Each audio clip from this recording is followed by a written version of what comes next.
Okay.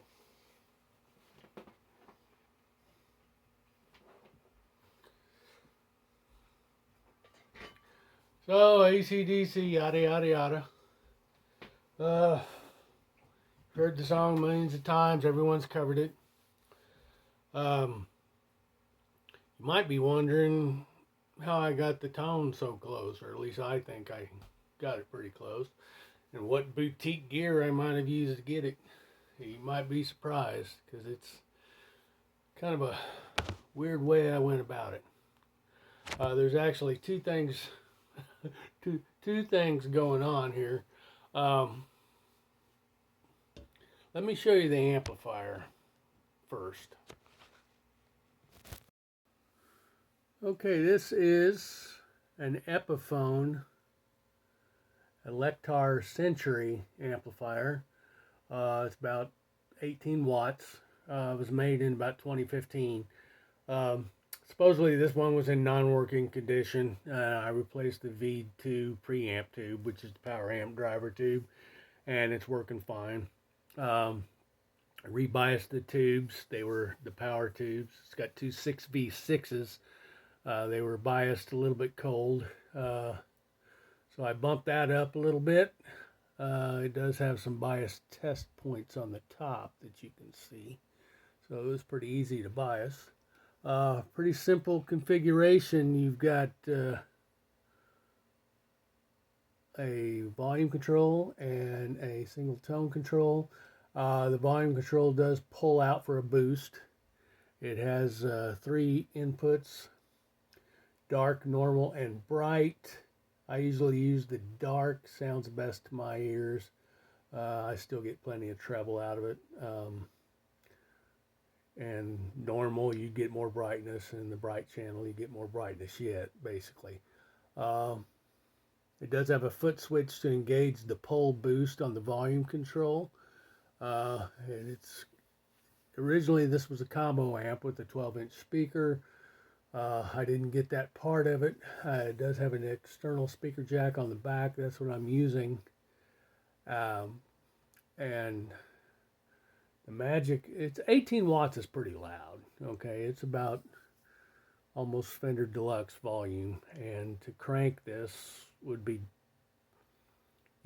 too loud in a home recording or bedroom situation, which is what I have here. But you have to turn it up that loud to get it to distort like it should, especially for an AC/DC song. So what I've done, the first thing I've done is I've turned the volume all the way up, engaged the pole boost, and set the tone to about 3. Now let's see what else I've done. So I'm going through the speaker out.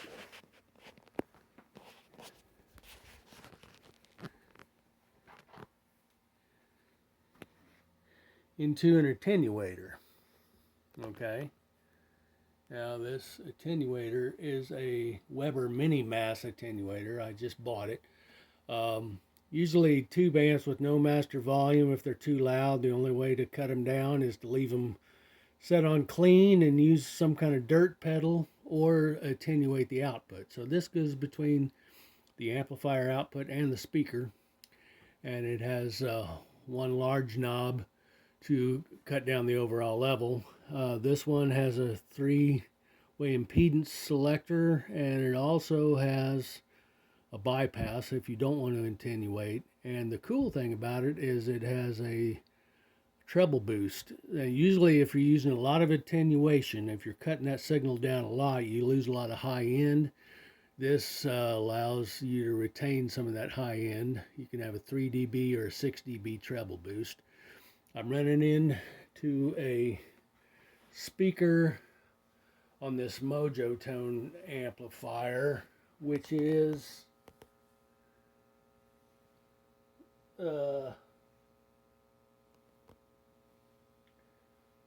it's a British voice speaker of Mojo Tone's own design. I don't know that much about it. It's probably comparable to a Celestion. Anyway, that's how I'm getting the sound. I was really pleased with this amplifier. This amplifier also sounds good clean. And you can use a dirt pedal or something like that and get it that way. But basically the tone that you're hearing is just my guitar. Now I'm running through my pedal board, but the only pedal I've got that I have on is a J Rocket Boing reverb pedal, just set barely on, just to give it a little bit of air. But basically what you heard was just amp and speaker. And I think the magic tone of that was that attenuator, allowing me to crank the amp to almost its full potential and then cut it down before it went to the speaker. So I hope that all that makes sense. I'm either going to find a cabinet for this amp or build one. But if you can find these for cheap, as long as you want to get an attenuator also, it's actually a pretty good little tool, especially for home recording. So thanks for your time. We'll see you on the next video.